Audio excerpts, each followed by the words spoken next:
তুমি কি বলছো? কি তুমি কি একটা মানুষ? আমি তো তাই জানি মো, আর জানি বলেই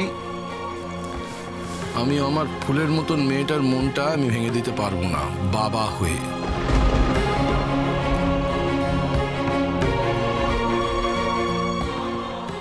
ভাবি, ভাবি এটাও হয় না, হয় না এটা। হয় হয় মা,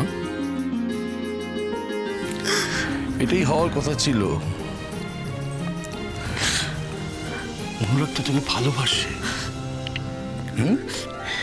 এটা তো নিশ্চয় অপরাধ নয়। তবু এটা হয় না ভাবি, এই বিয়ে হতে পারে না।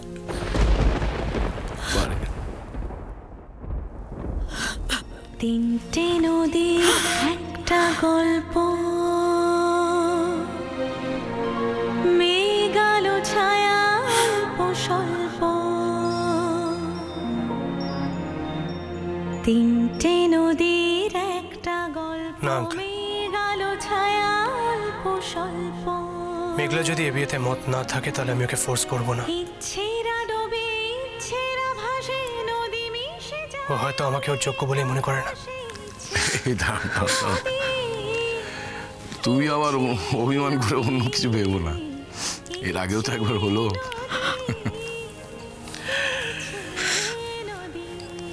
মেঘলা যখন জানে যে তুমি ওকে ভালোবাসো, তুমি তো জানো এই মেঘলার মনের নরম জায়গাটা কতটা তুমি দখল করেছ। ভালোবাসাটা একটা তরঙ্গের মতো, জানো, ও থাকলে বোঝা যায়, না থাকলেও বোঝা যায়। আমার এই মেয়েটা শুধুমাত্র ও দিদির বিয়ের কথা ভেবে এই সমস্ত কথাবার্তা বলছে। বড্ড ভাবে তো আমার মেয়েটা সকলের জন্য, কিন্তু এইবার ওকে ও নিজের কথা ভাবতে হবে। তুমি বাড়িতে বলে দাও বিয়ে হচ্ছে, বিয়ে হচ্ছে। আমি মেঘলার হয়ে তোমাকে কথা দিচ্ছি।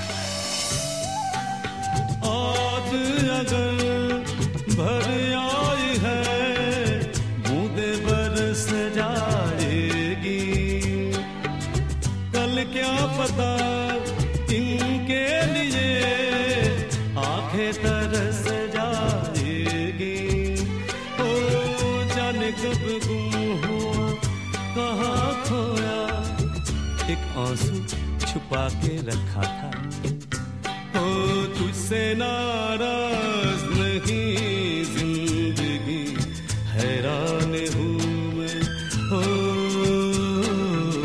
हैरान हूँ मैं, तेरे मासूम सवालों से परेशान हूँ मैं, ओ परेशान हूँ मैं, ओ परेशान हूँ मैं, ओ परेशान हूँ मैं। পিকলু, একদম বাজে কথা বলবি না। কেন তুই বাজে কথা বলছিস? আমি তো নিজের চোখকে বিশ্বাস করবো নাকি? আমি তো যাওয়ার সময় দেখলাম যে ও আলাদা করে তোকে ডেকে কি কথা বলে গেল। আমি শিওর, জানিস তো, আমি শিওর যে ও জানে কোথায় গেছে, বলছে না। আরে আমাকে বলে যায়নি। আচ্ছা আমি জানলে তোমাদের বলতাম। দেখছিস তো কিরকম মিথ্যে কথা বলছে, দেখ। আচ্ছা না না, আমি একটা জিনিস বুঝতে পারছি না যে কি এরকম এমার্জেন্সি পড়লো যে সারাদিনের জন্য ছেলেটা করে উধাও হয়ে গেল। ডাক্তারি সংক্রান্ত কোনো ব্যাপারে যে যায়নি সেটা তো পরিষ্কার। আচ্ছা শ্রীপুরে ওদের বাড়িতে একটা খোঁজ নিলে হয় না? হ্যাঁ ভালো কাকু, আমিও কিন্তু এটাই ভাবছিলাম, ও কিন্তু ওখানে যেতে পারে। হ্যাঁ ঠিক আছে, তো ওখানে গেলে না বলে যাওয়ার কি আছে আমি তো বুঝতে পারছি না। আমরা কি ওকে যেতে বারণ করতাম নাকি? আমার মনে হয় লজ্জা পেয়েছে। লজ্জা? তোমার প্রতি ভয় এবং নির্ভয়ে তোমার ভাইপো ভাইজিদের ওই গুণটুকু বিকশিত হওয়ার সুযোগ পেয়েছে। এই ছোটদা, তুমি সবসময় আমাকে কেস খাও কেন বলো তো? তুমি কি বলতে চাইছো যে আমি এদেরকে ধরে ধরে নির্লজ্জ হওয়ার ট্রেনিং দিই? তাই নিয়ে কোনো সন্দেহ আছে নাকি? না তো অফকোর্স তাই তো।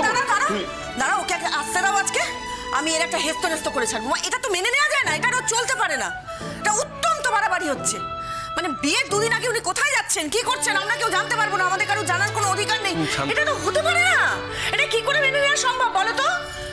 বারবার বলেছি যে এই কটা দিন সাবধানে থাকবি, সাবধানে থাকবি। এই সময় ওর দরকার পড়ছে, গাড়ি নিয়ে উনি হিল্লি দিল্লি ঘুরে বেড়াচ্ছেন, কিচ্ছু বুঝতে পারছি না কোথায়। আচ্ছা এখন একবার ফোন করে দেখো না কাজুরি, এখন যদি ফোনটা সে ধরে। মামনি ধরবে না ফোনটা, আমি জানি, তবু তুমি বলছো আমি করছি। ফোনটা ঠিক সুইচ অফ থাকবে। ফোনটা অন না করার কি কারণ থাকতে পারে সেটাই তো বুঝতে পারছি না। না না, এত খেয়ালে চলা তো ভালো কথা নয়। না তা তো নয়। আমার মনে হয় ও আমাদের সঙ্গে কথা বলতে চাইছে না। আরে রাস্তাঘাটে কোনো বিপদ ঘটিয়ে বসলো কিনা বুঝতে পারছি না। আচ্ছা তুমি কি গো, তুমি কি? হ্যাঁ কি আমি কি? তোমার কি মুখে কিচ্ছু আটকায় না? আরে বললাম এই সময় এরকম অলক্ষণে কথাবার্তা কেউ বলে বলতো? তো ফোন সুইচ অফ করে রেখেছে গো। বললাম না সুইচ। আমার না পাগল করে দাও। আমি এখানে কি করবো ছোট? না তুই আমাকে বল আমি এই ছেলেটাকে নিয়ে কি করব? আমি কোন রকম একবার বিয়েটা হতে দে দেখ। আমি না হাত জোড় করবো বউটার কাছে। অদ্রিজা তুই আমায় বাঁচা মা, আমায় নিষ্কৃতি দে, আমার সব দায়িত্ব থেকে রেহাই দে। এই ছেলেটা আমাকে পাগল করে দেবে। আচ্ছা আচ্ছা এই বউয়ের পাল্টানে পড়লে জব্দ দেখবি। আচ্ছা মা তুমি একটু শোনো, অদ্রিজার বাড়িতে আমরা একবার ফোন করে একটু জিজ্ঞেস করি ভাইদা ওখানে আছে কিনা। না না না না, তার কোনো দরকার নেই। ওখানে যদি না গিয়ে থাকে তাই আরেকটা কেলেঙ্কারি হবে। আমি এটা ভেবে ভেবে শেষ হবে। তার থেকে বরঞ্চ আমরা আরেকটু ওয়েট করে দেখি, রাত আরও বাড়লে তখন একটা ফোন টোন করা যাবে। ব্যাপারটা কি কিছু বুঝতে পারছিস? মানে কেসটা কি? আরে আমি কোথার থেকে বুঝবো বলো তো? আমাকে বারবার জিজ্ঞেস করছো কেন? আমি তোকে বারবার জিজ্ঞেস করা হচ্ছে তার কারণ তোর চোখ মুখ দেখে বোঝা যাচ্ছে ডালমি কুচ কালা হ্যাঁ। আচ্ছা শোনা পিগলু, বলছি তাতান কি অদ্রিজার সঙ্গে কোথাও গেছে? সেটা জানলে বল না, নয়তো এরকম ওটি ক্যান্সেল করে কোথাও চলে যাওয়ার ছেলে তো নয়। তাতান যদি কোথাও গিয়েও থাকে অন্তত অদ্রিজার সঙ্গে যাবে না। কি বললি? কথাটা কি বললি বল, আমি ঠিক বুঝতে পারলাম না। কি গুজগুজ করছিস তোরা? কোন বাউল করেছে আমাদের যুবরাজ? কেসটা কি? দেখো না পিগলুটা কিন্তু সব জানে পাগলা ঘোড়া, কিন্তু একটা কেস রয়েছে যেটা বলছে। কেসের ব্যাপারটা আমি বলছি, সেটা হচ্ছে ও হঠাৎ করে বলে ফেললো যে আর যাই হোক তাতান অদ্রিজার সঙ্গে কোথাও যায়নি। সে কি তাহলে কার সঙ্গে গেছে? সেটাই তো বল না। আরে আমি হাত জোড় করছি, আমাকে রেহাই দাও, আমি কিচ্ছু জানি না, প্লিজ আমাকে ছেড়ে দাও। দেখো দেখো আমাদের এত চিন্তা হচ্ছে, নিজেদের মধ্যে ফিসফিস। এই কি বলছিস তোরা? কি বলছিস? কোথায় গেছে বল, জানিস বল। এই কিছু জানলে বল না, দেখছিস তো আমরা এত চিন্তা করছি। আর দেখলো। আরে বাবা আমি সত্যি সত্যি কিছু জানি না, কেন আমাকে বারবার জিজ্ঞেস করছো? আমি জানি না, আমি এরকম কেস খাবো জান। ভাইদা এসে গেছে। আরে এসে গেছে, রাজকুমার এসে গেল। আসুক এবারে, এমন শাসনা যে করবো মজাটা বুঝে যাবে। আপনি দয়া করুন দাদা, আপনাকে আর ওই কাজটা আজকে করতে হবে না। আসুক। সত্যি দাদা, তুমি যদি ছোটবেলা থেকে আমার ছেলেটাকে শাসন করতে না, ছেলেটা এরকম হতো না।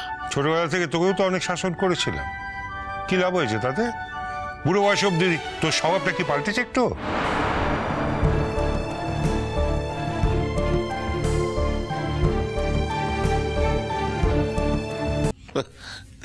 এই দেখো তুমি আবার আমার ওপর। এই তোর কি ব্যাপার রে? আরে তোর জন্য বাড়িতে কান্নাকাটি পড়ে গেছে। তুই কি চাস তোর জন্য আমরা সবাই কেস খাই? কি ব্যাপারটা কি? হ্যাঁ সারাটা দিন কেটে গেল তাতান, এই এত রাতে তুমি কি হলোটা কি? যে মোবাইলটাকে অফ করে রাখিস কেন বলতো? আমাদের চিন্তা হয় না? কোথায় যাচ্ছ সেটা বলে গেলে কোন মহাভারত অশুদ্ধ হতো বাবা? কোথায় গেছি তাতান? শ্রীপুরে।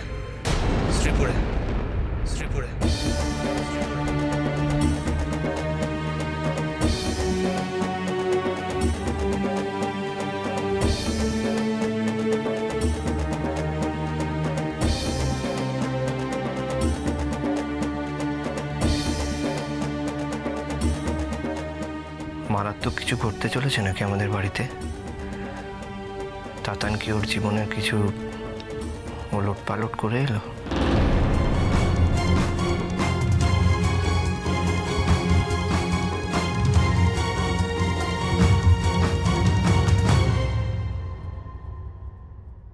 তোর কষ্ট হচ্ছে তাই আমারও কষ্ট হচ্ছে দিদি ভাই।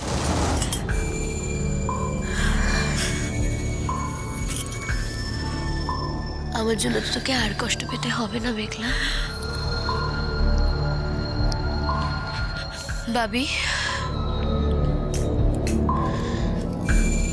তুমি ওদেরকে জানিয়ে দাও যে এই বিয়েটা হবে,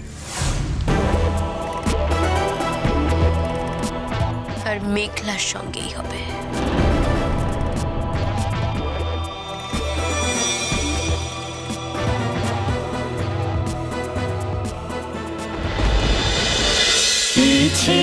নদী